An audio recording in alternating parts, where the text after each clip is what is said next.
بلعب في امان الله كوتشينه مع ابن اختي الصغير حمزه. بلعب معاه كوتشينه وبنتسلى.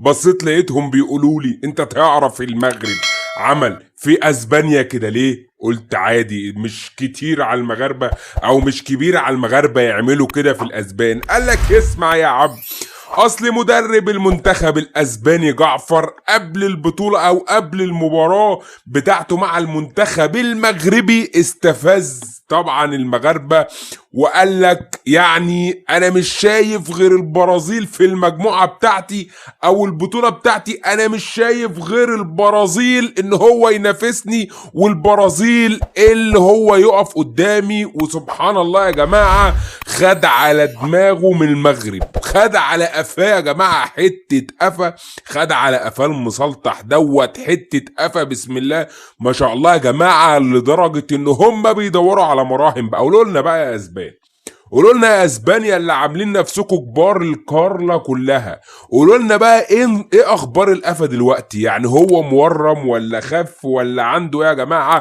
الراجل جعفر مدرب المنتخب الاسباني لحد دلوقتي عمال بقى يصرخ، عمال يصرخ، ما يعرفش ان المنتخب المغربي الماضي غير المنتخب المغربي الحاضر يا جماعه. وللاسف المغاربه وصلوا له حته رساله بسم الله ما شاء الله، واثبتوا له ان المغرب الاحسن والافضل عالميا يا جماعه. ولكن الاسباني اللي شايف نفسه على المغرب واللي شايف نفسه على العرب كلهم. طب يا عم شوف نفسك مثلا على العرب، ما تشوفش نفسك على المغرب اللي لبك في الفوتوسال 4-2 ولبك في كاس العالم للشباب ولبك في كاس العالم في قطر يا جماعه. والمغاربه بيثبتوا للعالم كله ان هم كبار على الكل وان هم كبار العالم العربي كله يا جماعه. يكفي ان اخر كام سنه، يعني اخر 3 سنين ولا حاجه، كسبانين بلجيكا والبرتغال وخلوا كريستيانو رونالدو يبكي بالدم بسبب خسارته من المنتخب المغربي. وفي الفوتوسال معلمين على الارجنتين والبرازيل وبسم الله ما شاء الله ايطاليا والمانيا، كل دول منتخبات دوليه عربيه كبيره، كل دي منتخبات عفوا غربيه او منتخبات اوروبيه كبيره جدا جدا جدا، سقطوا قدام الكبير، سقطوا قدام المنتخب المغربي، حصل لهم اذلال امام المنتخب المغربي في اخر حوالي 3-4 سنين يا جماعه.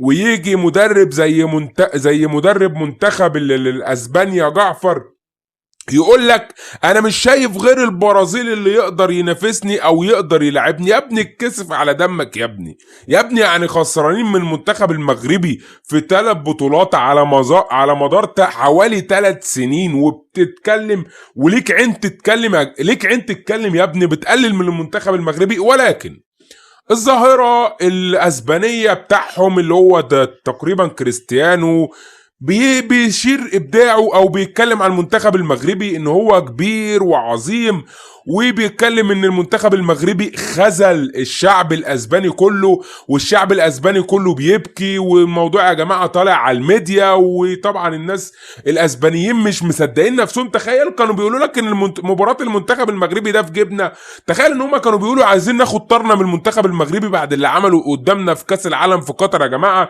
تخيل امال بقى لو شاف المنتخب المغربي تحت 17 عام يطير عقله. والله يا جماعه اي حد يشوف المنتخب المغربي الصغير تحت 17 عام يطير عقله. كل الفئات يا جماعه، كل الفئات المغربيه والله بسم الله ما شاء الله الله اكبر عليهم ممتازين، سواء فوتوسال سواء محليين سواء 20 تحت 20 سنه تحت 17 سنه، كلهم ممتازين. ولكن يا جماعه رساله للمغاربه اللي انا ما اعرفش يعني زعلانين ليه ان العالم بيتكلم على المنتخبات المغربيه. يا جماعه خلي المنتخبات المغربيه ياخدوا حقهم في الاعلام العربي، ياخدوا حقهم مثلا في الاعلام الجزائري، ياخدوا حقهم في الاعلام التونسي. هقول لك ليه وانا عندي الدليل. اسمع يا عم، طبعا المنتخب المغربي بسم الله ما شاء الله صنع تاريخ عام 1986 طبعا، وتصدر وخرج بسم الله ما شاء الله، كان متصدر مجموعته وخرج البرتغال والانجليز. طبعا ساعة لما خد البطولة خرج المنتخبين، خرج عمالقة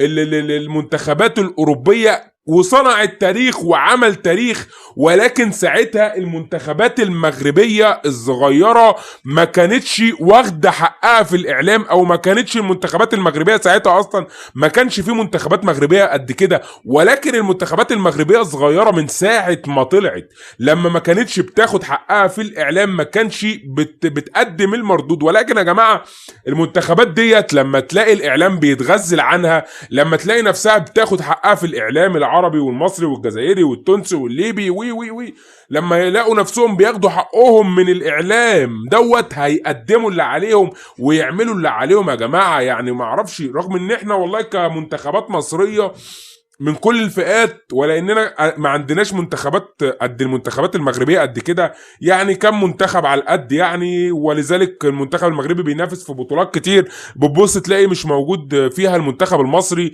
المنتخبات المصريه بتاخد حقها ولكن ما بتقدمش المردود، بتاخد حقها في الاعلام ولكن ما حدش ما بتخذلنا احنا كمصريين.